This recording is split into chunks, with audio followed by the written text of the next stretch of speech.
Matt, thank you so much for coming on the AIM podcast. Dude, I am excited to chop it up, man. Like it's been a long time coming, like you said before we started recording here. Um, yeah, we have a lot to talk about. Dude, tons to talk about. I love your American flag in the background. I have to point that out. Yeah, yeah, I know. I put that there and I didn't even realize that like this is where I always sit.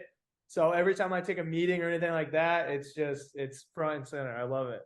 Dude, that is so epic, man. Well, listen, you have such an incredible story and you inspired so many people with the way that you just attack life, bro. You attack life, you attack challenges, you don't back down, you push yourself. Obviously, sometimes injuries and different things, different obstacles can come from that, but you continue to stay positive and you have an amazing mindset. So that's definitely something I want to dive into. But before we get into your story, I'm curious to your thoughts on Harvey Lewis. Did you hear kind of what happened to that guy yesterday?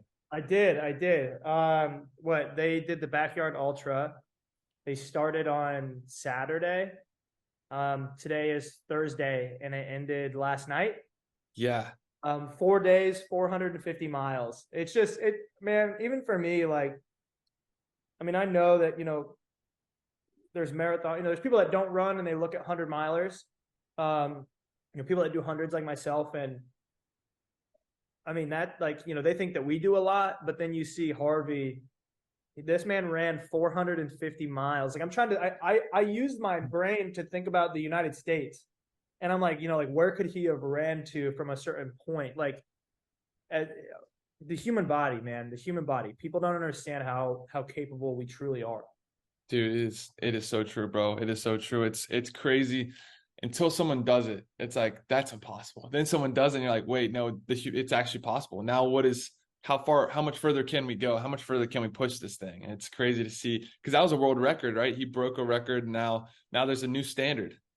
Yeah, and for reference, I mean that's he ran 100 miles every 24 hours for 4 days plus some.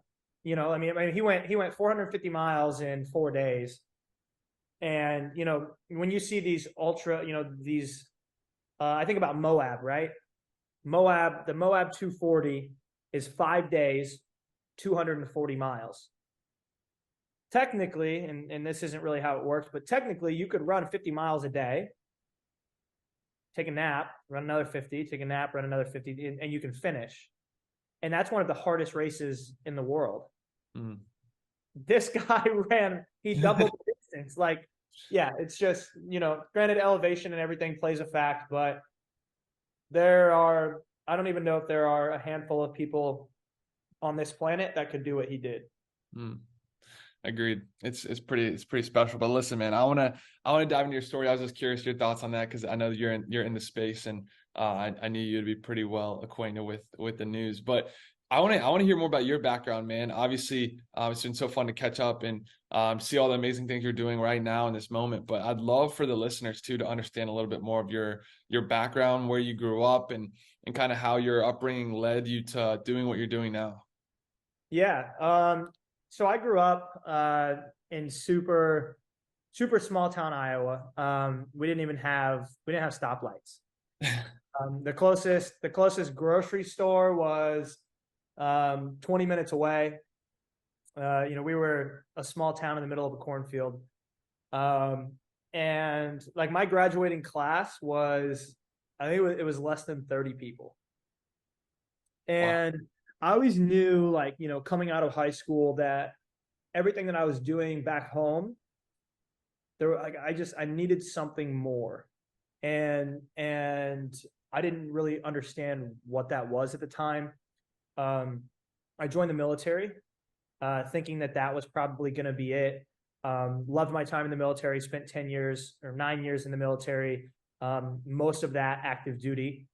Um, and was in the military and just still felt like something, I was still being called to do more.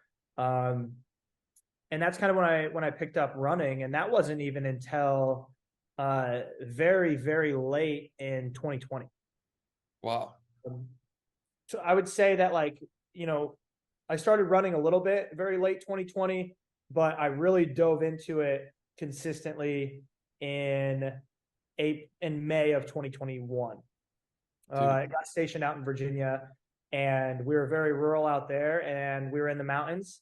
We were right on the Appalachian Trail, and I would just go out and I would run 60, 70, 80 miles a week on trails with no idea what I was doing. I had no clue. Like I grabbed the dog, we'd go out to the trails, we'd run trails. Um, and I think I spent, the next 10 months was, I didn't even race for 10 months. And just spent the 10 months just building the volume, leading into my first race of, my first, big race of the BPN Marathon in January of 2022, where I went sub 3 at my first marathon attempt with zero training, just miles. So at that point, I was like, okay, like this is for this is probably for me. And then there was from 2022 to now it was a lot of chaos, a lot of race wins. Built my brand on Instagram, and just want to kind of, my big thing is share my story of how I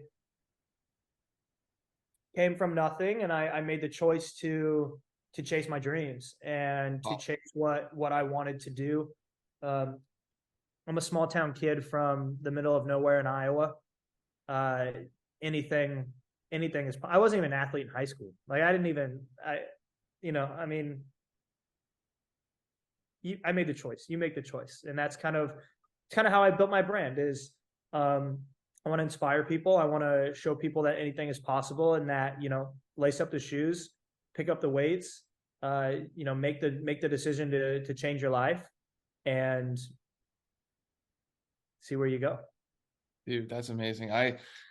I couldn't agree with you more. I think it's funny, like it's cliche to say, but you really are one decision away from changing your life. And there's so many people that are on the brink of just like needing that breakthrough. Like they're right there. They just need to make that decision to say, look, it's not going to happen overnight. Obviously, your story has been, you've been working, you've been grinding, you've been progressing over time, but you made that decision to say, look, I'm going to go figure this out.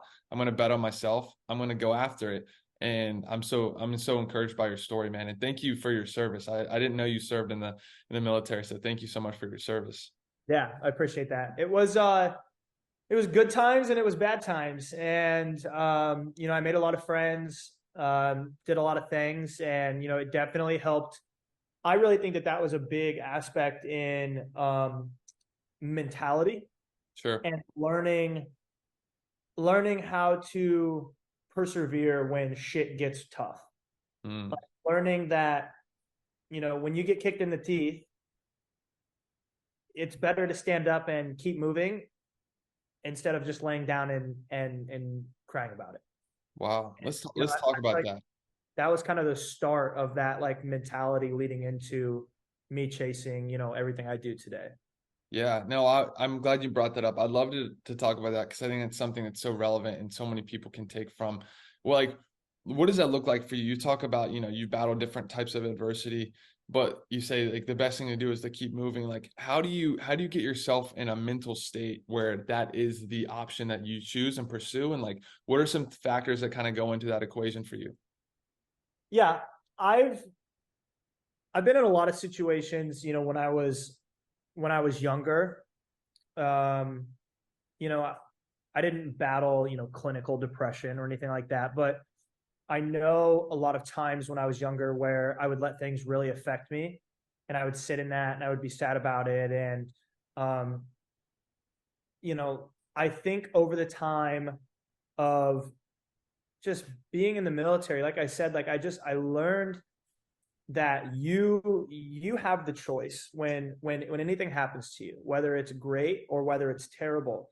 Mm, You have the choice to now decide the outcome with the route that you take. More on when the bad things happen to you. So you have something terrible that happens, and you really have two choices. You either sit in it and you let it affect you, destroy you, push you back, and the mentality that you carry towards that is like, we as humans, we dictate our own feelings. And if you want, if you want to be sad, you can probably sit there and figure out how to make yourself sad. And for some reason, for us, it's a lot easier to make ourselves upset than it is to just sit here and try to make ourselves happy. And for me, it was training my mind through the military, through honestly, the very first book that really, changed my life was Can't Hurt Me by David Goggins. And, reading that book and studying and seeing all these things that these other people were doing, I'm like, okay, why can't I have that same mentality? And it was literally just like riding a bike. It was just training yourself when you got into these bad situations. It's like, okay, like I can either sit in it or I can take the next step and push it aside and move forward because I control how I feel. Mm. I am in control. We have a hard time finding that we are the ones that are in control. We control everything. Dude, that's so good, man. I love what you said there. I think you're spot on. I think there's a lot of times where we don't give ourselves enough credit in terms of how much control we truly have over our thoughts, our minds, and especially our words too. I know you talk a lot about the mindset, and I want to stay on that, but like even taking it one step further, it all starts in the mind, but what you allow to come out of your mouth is so powerful. And I was reading the Four Agreements as they talked about in a church service I was at the other day, and it's like this theme keeps coming up in my life, and I'm like, what is God trying to tell me? Like, but the words that come out of your mouth, the words that you speak, and those are again rooted in your mind, your heart, what you believe. It's so powerful, and you get to control that. No one's forcing you to say something. Like you get to control. It comes out, and it dictates everything that you do and everything that you feel. And I agree with that 100%. And but the bad part is about the way that you speak about yourself is that not a lot of people understand that. And when we speak highly of ourselves, a lot of people mistake that for arrogancy and cockiness. Mm. And I was actually just cutting up a podcast that I was on a while back, yesterday to try to put some content together, and we were talking about this same thing and how I go into every single event with confidence. And you have to ride that fine line between confidence and cockiness. And it's a very hard for other people to differentiate that for you. You have to be able to differentiate that yourself. But you have to speak these things into existence 100%. I believe that absolutely. When it came down to the BPN marathon this year, I woke up every single day leading to that marathon telling myself that I was going to win that marathon. If I set a goal, I will tell others that that's my goal. I was telling friends, like, I'm going to win the BPN marathon. I told the BPN athlete manager at the time, I'm going to win the BPN marathon. The more that you say things out loud, the more that your body is going to believe it. And the more that it's going to change that mindset to like, that is the standard. Now, before the marathon, if I was standing there and I'm saying, yeah, I'm just going to go out there, I'm going to have a good time, we'll see how it goes. Yeah, I might have a shot at it, but I might not. It doesn't give you that confidence. It doesn't give you what you need to perform at your best. Dude, dang, that's so fire. That's so good. I want to talk to you about like getting into running. You talk about I guess the aspect with the military, but when you first started running, like, is that something that you enjoyed? Was it like an escape? Was it like, tell me a little bit about kind of your process of like starting running? Because it's so cool to see how everyone has a different story with their experience with running initially, at Yeah. least. Yeah. I mean, I think it was, that was my first time really, quote unquote, like moving away from home as an adult. So I think it was more of a time filler for me. Um, I enjoyed it. Don't get me wrong. Like I'm not one of those guys where I'm like, yeah, like I hated it every day, so I did it over and over again. No, I love running. Like I love running. There's not a lot of things in this life that I love more than running. I have a passion for it. I was made to do it. I believe that 100%. But I also think that a toxic trait that I have is I also use it very much so as an outlet. And I can pinpoint certain times in my life where I've done that. And I think that the move out to Virginia for the military, I think that that was one of them. It was just there wasn't a lot to do. I didn't know people, um, so I would just try to fill that time before and after work. Like before work, I would run, and then I would go to work. I would work all day. I would come home. I would lift, and I would we would eat and go to sleep and do it all over again the next day. So it was definitely a time filler for me as I started. Um, but late 2020 is when the first time that I did lace up my running shoes after listening to David Goggins' book.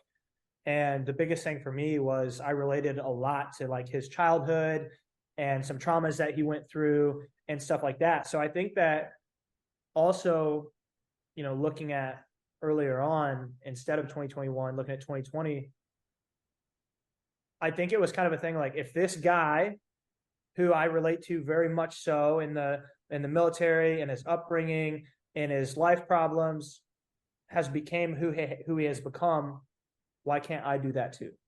Hmm. There's nothing stopping me from doing that. And I think that book just flipped a switch, man. And I truly I don't know if I wouldn't have read that book, I don't know if I would be where I am today, truly. Wow, that's powerful, man. It's, we've talked about this on the show before, but like experience is really powerful. Like getting out there, doing it, understanding, new skills and having value to bring from those things. But really, what I like to say is goes in before that is exposure. Like getting exposure to new ways of thinking, getting exposure to new ideas, getting exposure to what's possible. Like we were talking about earlier in the show with Harvey. Now there's like we've all been exposed to this new level of human performance, and now it's like okay, now our ceiling is a lot higher because our minds shifted, and like you getting exposure to Goggins's mindset changes your life, and it gives you that new insight of like okay, I want to go explore some of these things. So I think that's powerful that you were able to do that in that book. Um, I'm curious, what what was that shift for you though? So you talk about the book being a factor, like you make this decision to go into building your brand and doing these insane challenges, doing these ultra marathons, which for the vast majority of people just seems absolutely crazy. What was it like? What was that defining moment in your life that made you make that shift? Or was it more of a gradual kind of move to doing that through the book and through other things you were experiencing? Are you talking about like kind of making the shift into social media? Yeah, and in coupling that with like deciding to do these difficult challenges, these ultras, all the things that you do. Yeah. So like 2020, 2022 is when I went down to the BPN marathon. Um, I think I got there. That was my first, like I said, like my first legit race. And I got there, I think I had like 500 followers. And I wasn't really, I wasn't posting on social media to educate. Like I was just using Instagram as like, just like we would use Facebook to just, hey, this is what I'm doing today. Um, and I got down there, I went sub 3, I met a bunch of people, and I ended up coming back with like probably gained during that time frame probably like 500 to 600 followers. And that was from like BPN had posted. I went like 4th overall. BPN had posted me. I had met people, and then I saw that like there was this community, like this BPN community of people on Instagram that were supporting each other and doing cool stuff and commenting and liking on each other's stuff. And I didn't really know that that was a thing. And I mean, this is a small town Iowa kid, like, Yeah. and mind you, this is 18 months ago. And like this isn't years ago. This is 18 months ago. And I'm like, dude, like this is so cool. Like because in the military we have, the camaraderie and the brotherhood, and like that's what we all crave and love. Sure. And I saw that through BPN. I saw that through the community that they had built. And so I kind of, I got in on that, and I'm like, man, like this is cool. Just kind of like started watching like what people were posting, and because I wasn't a creator, like I wasn't this, I was just a guy that liked to run and went sub 3. and kind of was watching what people were doing and how they were educating and motivating. And I'm like, this is so cool. Um, Joined NVDM, Natasha Vandermeer. So she was Nick's triathlon coach, and started training for an Ironman, and just kind of started putting my stuff out there how I was seeing other people work, motivating, diving deeper into what I was doing. And through that little crew of people, I came back with, I left, or I got down here in Austin with 500 followers. I came back with 1,000. And through that little group of people that were, they attached to me and were sharing my stuff. And then others were seeing my stuff and they're like, oh, like, this is cool. And it just snowballed from there. Next thing you know, I did a lot of hard things. People love to see you in pain, and people love to see you, do hard things. So, a couple months later, I won the Des Moines half marathon, and then I won my first 50K ultra.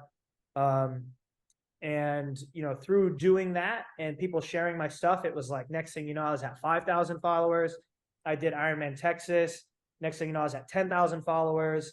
And then 2022 is a huge year, and it's just, I just did so much hard shit, and embedded myself in a freaking awesome community that I didn't really know that I was doing this crazy cool stuff until people were sharing and liking and commenting and telling me how crazy that this stuff was.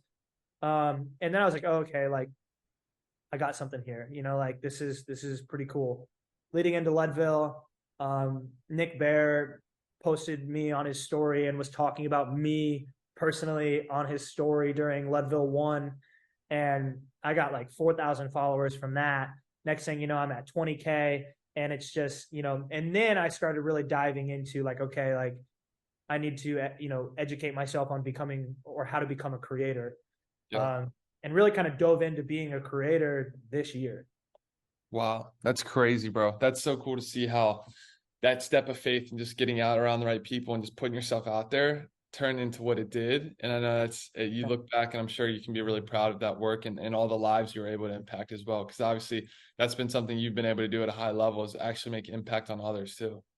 Yeah. Yeah. I love it. I mean, it's a blessing, man. Like, to me, the, the followers, it doesn't matter, but having the platform for Instagram to put content out there, and, my biggest thing is, I want to motivate others, but like, I want to make people laugh. Like, I want people to laugh at the crazy, stupid shit that I do.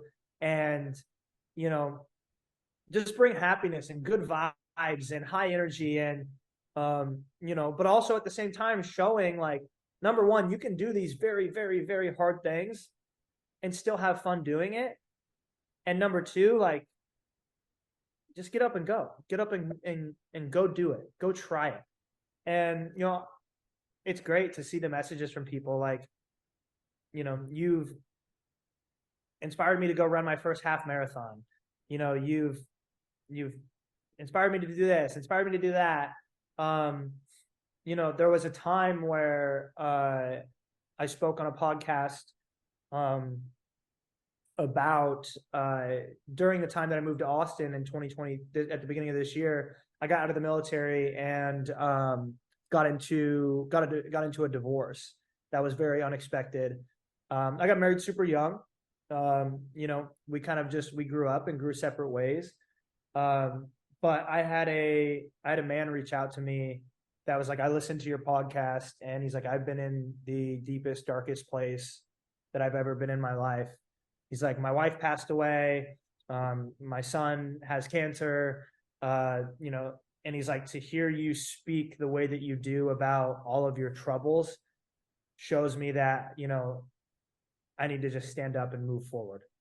Wow. And, getting messages like that, I'm not scared to talk about anything. I'll talk about anything and everything, because someone out there, this is for everyone. Someone out there is watching you.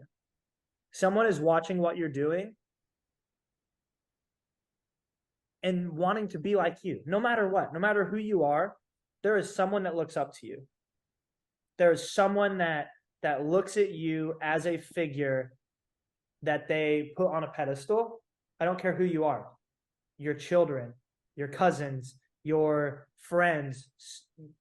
Do something cool, do something good, put good out, and the butterfly effect and the spiral that you get from that could change how many lives. And that's where I'm at now, is like, with everything, with the injury and the racing taking a back seat, it's like, okay, what content can I put out now to help others, to educate others, to motivate others, to make people laugh? It's such a cool cycle that we go through as creators and athletes. But yeah, I love it. That's That was epic. kind of like a whole rabbit Yeah, hole. Like I love we it. were down there. I love it, man. Well, Like so much to unpack from that.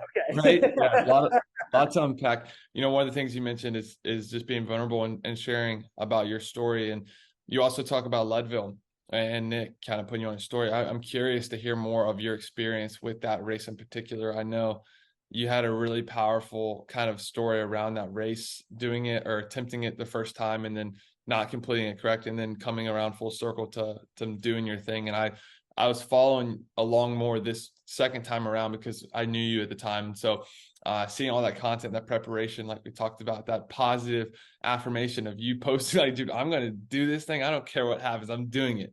And I was like, that's dude savage. Let's go. So tell us a little bit about your experience with the Leadville race in particular, because that is obviously one of the largest, most popular 100 milers in the country. Yeah. So to just give a quick backstory on Leadville 1, I call it Leadville 1 and Leadville 2. So Leadville 1 is 2022. Leadville 2 is 2023.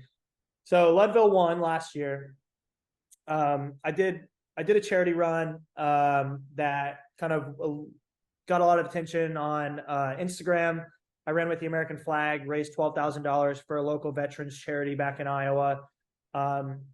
And randomly, I pulled in my driveway one day and I got a phone call, like, hello. And they're like, hey, we're a charity with Leadville. We had a runner get hurt. Do you want to run for us? And I'm like, yeah, like, yes, I'm in. We were 29 days out. My longest run was that charity run of 40 miles, and I was destroyed afterward. And I'm like, yeah, absolutely. Like, let's do it. I didn't have a damn clue. Like, I had no idea.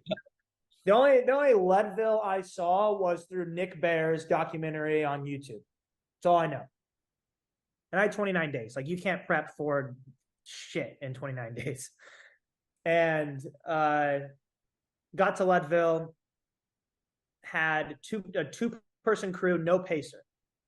Like, I had no time, like nothing. Got to Leadville. We made it 87 miles. We were 50 miles out and made it back to mile 87 to May Queen, the last checkpoint, and we got cut off by time. And I love this story now because I finally like completed Leadville. So like now I can laugh about it. But at Leadville, you go out and you climb Hope's Pass, which is this horrific, hellacious mountain. And then you go down the other side, you turn around, you climb it again, you go down the front side. And when I got back from that at mile 60 something, I sat down and I couldn't stand back up. Like I like my little brother was there. He puts his arms under mine and picks me up and like pushes down on my knees to lock my knees because I could not stand. Like it was that bad. And so I walked. I walked the next. And at that point, we were 11 hours in. We hit the halfway point at 11. Got back at like 15 hours. So we were 15 hours and we were 64 miles in. So we only had 36 miles to go. Jeez. And we had 15 hours to go 36 miles. I was so beat up and broken that it took me made it to 28. It took me 12 hours to walk a marathon. 50, yeah. I mean, I couldn't do it. But I got it to the last checkpoint, and they're like, "Hey, you didn't make it. You're done." Sadly, I only missed it by like 5 minutes, and that was probably the most brutal part. Wow. Is that I missed it by 5 minutes, and I'm like, "Oh man." But looking at it now, I'm like, dude, coming from I like flat Iowa, running 40 miles across cornfields, flat. I went out to Leadville and I made it 87 miles. Like that's crazy. Yeah, that is crazy. Um, yeah, so that was, but it was a big thing for me because that was the first time that I had ever truly, you know, not completed something. I had a phenomenal 2022. I won, I went sub 3, I won an ultra, I went top 10 overall age group in an Ironman. Um, you know, just did a lot of cool stuff. And then I got to Leadville and, just had this confidence that I'm like, dude, I can knock this out. And it humbled the hell out of me.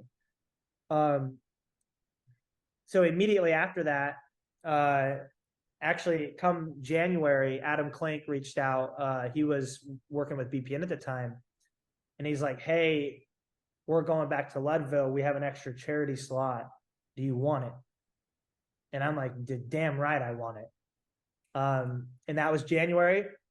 Took the charity slot. And yeah, led up to Leadville, and we got it done. 28 hours. It was a good time. Savage, man. What did you learn about yourself from that first one to the second one? Like, I'm sure there was a lot of different emotions to process. So maybe initial frustration, but it seems like you, in hindsight, have like a really positive, relationship with the first race, and now obviously completing it again. I'm sure that gives you an added sense of confidence. But like, what did you learn about yourself in those two races? Really, that like I thought I was a mentally tough dude Yeah. in Leadville 1, but I've gained so much mental toughness leading into Leadville 2 over an entire year. I would think that the number one thing I learned is that like you mentally and physically both, like you can get tougher and get stronger mentally as time goes on if you just keep training yourself right and doing those hard things and doing the right things to train like that. The second thing is like truly like the saying farther together is so damn true. Mm. I came into Leadville 2 with like 11 people on my crew and 3 pacers Wow. who knew everyone, my mom, my brother, his wife, my mom's fiance, my entire crew, a couple friends. Everyone knew everything about me. They knew who I am, what I eat. They were my close friends and my family. And without them, truly, I just got goosebumps. Without them, Leadville, that wouldn't be possible. You can't. Not that you can't. You don't want to do 100 miles alone, and it will make it unbelievably harder. And bringing them into Leadville 2 and having that support crew, it's like a pit stop. Like it's like a NASCAR pit stop. You come in, everyone knows what you want, tires, gas, let's go, bam. And those 2 things right there were the difference maker. That's awesome, man. What is your relationship with pain and suffering become after coming through all of these challenges? Like what have you learned in that sense of like because I think this is super interesting to talk about, and I'd love for you to kind of go as deep as you want here, but there's so many people that I think they want to grow, but they're not necessarily willing to go to the lengths that require growth. And that a lot of times comes with discomfort and some suffering. So what has your relationship been with those two elements? And how have you seen that kind of play out in your life? Yeah, I mean, I said this before on another podcast, and it got a lot of heat. But I'll say it again because it's truly something I believe. I don't think that you're going to chase all of these hard things if you have had a picture perfect life.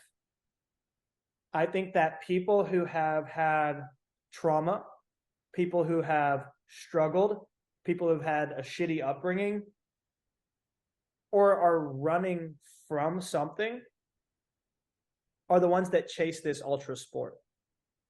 And, you know, there are people that are doing it to better themselves. That's good for them. Like great. That's awesome. I love that for you. But I believe that the majority of these ultra athletes have had some type of pain from the past. And I think that that's the reason why they're so able to excel.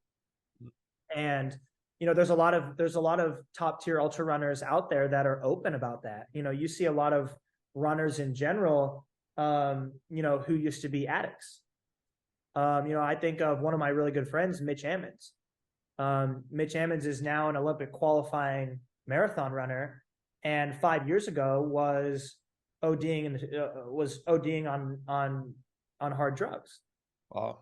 And now he's clean and he's qualifying for the Olympic trials. Like that's insane. But the reason why he can qualify for the Olympic trials is because he's been in the shit.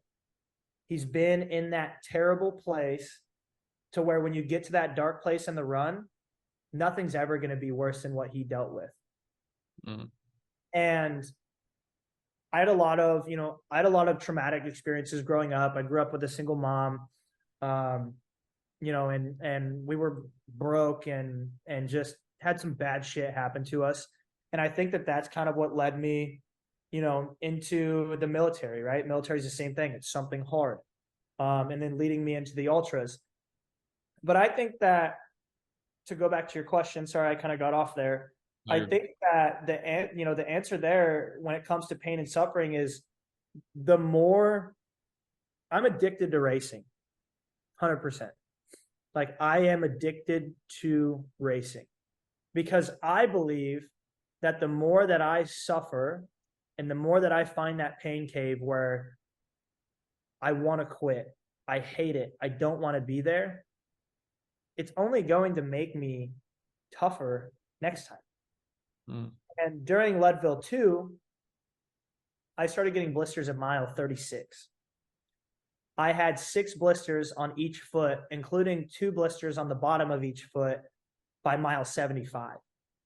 I remember stopping and standing there and taking a click in my brain saying, this is the worst pain that I have ever been in my entire life, ever.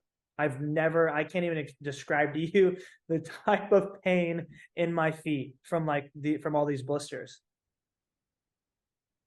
And I just wanted to remember that, and I wanted to see how it would affect me later. I finished Leadville. I went home. I took a nap at the Airbnb. I woke up and I instantly was like, what's next? There's got to be something else. And it's just, it's chasing that. It's what led me into the injury, which, we'll get into, but it's chasing that. I just want to see what I'm capable of. I want to see how much I can do to bend as far as I can without breaking. And I really messed that up. But I really messed that up. But that's what I was, that's what I kind of chase is I'm like, how much am I truly capable of? Sure. And then now with the injury, which, we're going to get into, now my next thing is like, okay, how much am I capable of when I do it the right way? Because I was not doing it the right way. Yeah. Dang, that's powerful, bro. I love your perspective. This has been fascinating to kind of tap into your mind because I truly believe like you're doing things at such a high level, and it's so fascinating to understand kind of why and what goes through your mental process there. You did talk about the injury, you just referenced it. So I'd love for you to share kind of what you've been going through and how that's impacted you, and also what does that mean moving forward for you right now? Yeah. So after Leadville, we made the decision to try to chase 4 100s in 100 days. And actually, I need to pause this real quick. My computer's gonna die. Oh, you're good. Cut.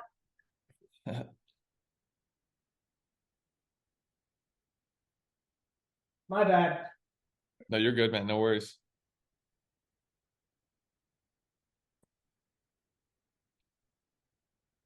I saw it earlier and I was like, I think I can make it. And then it literally just said 2% battery. And I'm like, oh, that's not going to work. Um, okay. Where were we at? You were kind of setting up The injury. yes.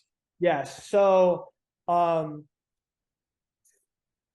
after Leadville, yeah, so we had set so after Leadville, we completed Leadville this year, 2023.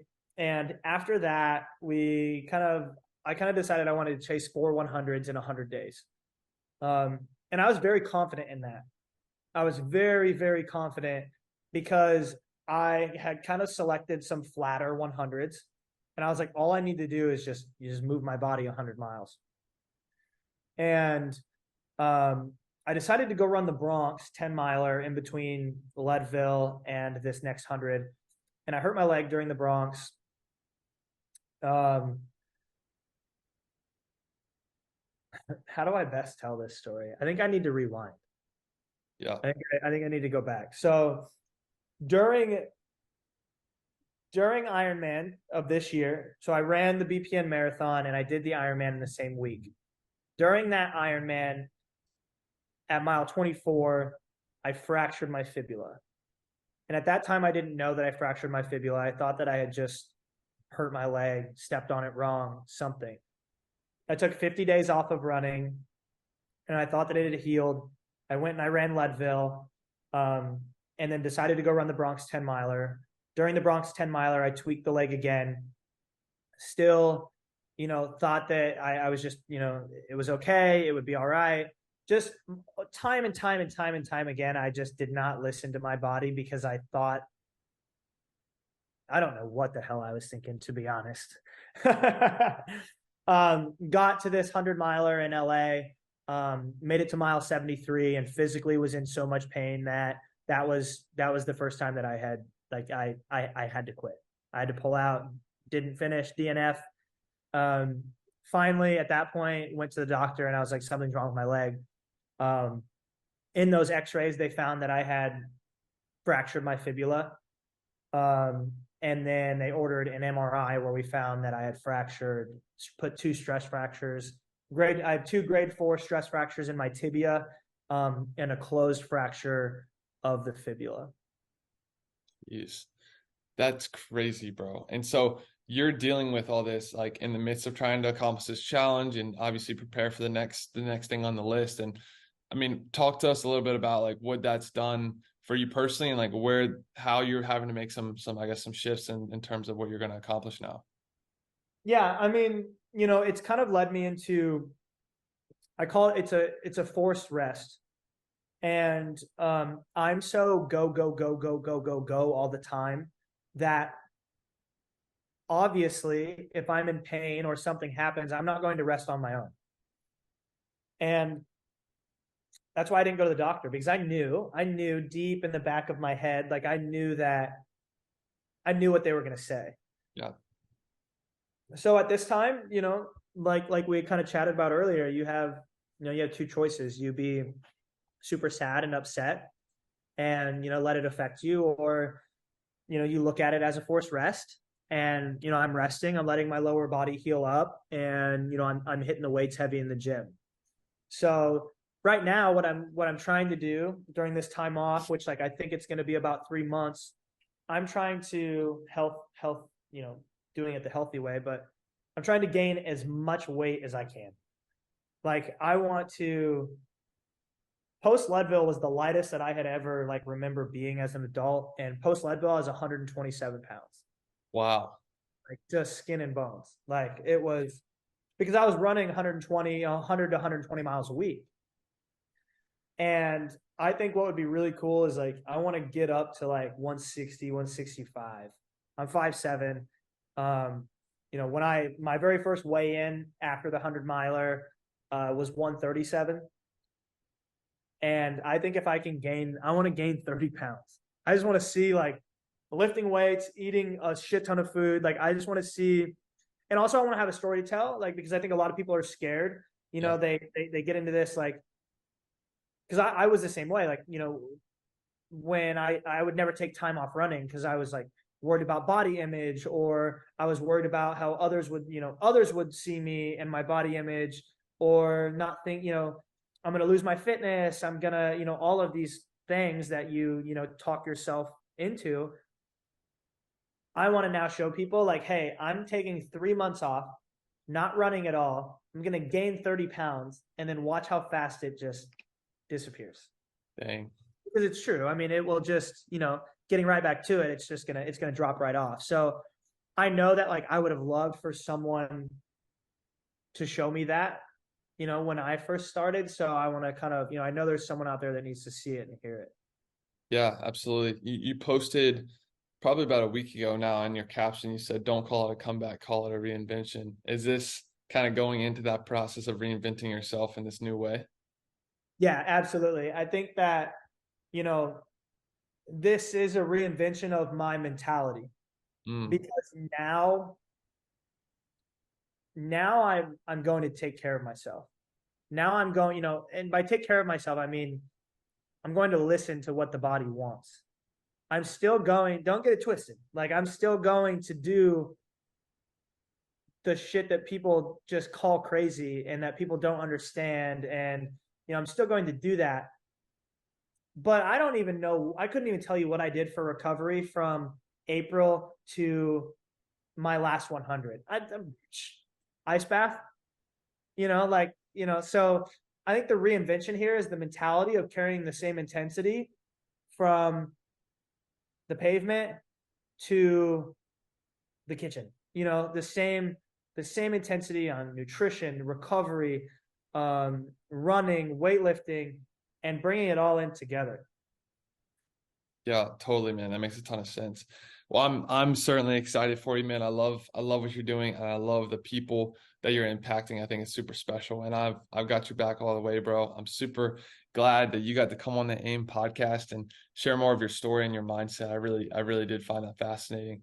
And I guess as we wrap this up, man, this has been a great episode. Like, what are you most excited about? Like, obviously, this is a minor setback that you're going to come back stronger from. You're reinventing your mind, you're learning a lot, you're going to be taking things seriously in certain categories. But what are you most excited about for you personally and to the future of what you're doing? Yeah, I would say, the thing that I'm most excited about for myself, um, personally outside of fitness, is using this time to learn how to be a creator and not an athlete.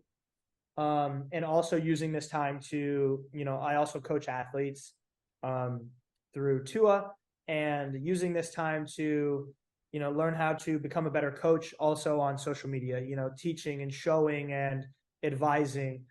That's what I'm most excited for outside of fitness.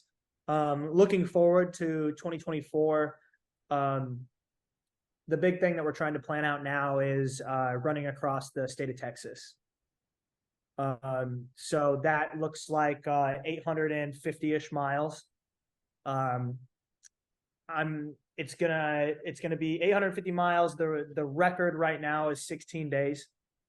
Um, I'm not going for the record. I spoke with Kenneth, who has the record now. We spoke on the phone. I'm not competing with him, and I don't want to take that from him. So I'm not going to be running the same route. But we're gonna the plan is fall of 2024 is to run across Texas. So that gives me time now to build, build myself, when it comes to strength training, leading into the beginning of the year, and then just slowly getting back into the miles. Probably do a marathon, probably do an Ironman, do some big runs. But the main priority is going to be that run across Texas. So Let's go, bro. That's so sick, man. I'm stoked to follow along that journey and see all this cool stuff you do around it. Man, thank you so much, Matt. This has been an awesome episode. I appreciate you coming on the AIM podcast. And again, keep killing it, man. We got your back. I'll be praying for you big time for a speedy recovery, and stoked to see you back out there crushing it really soon. absolutely, brother. I appreciate it. Thanks for having me.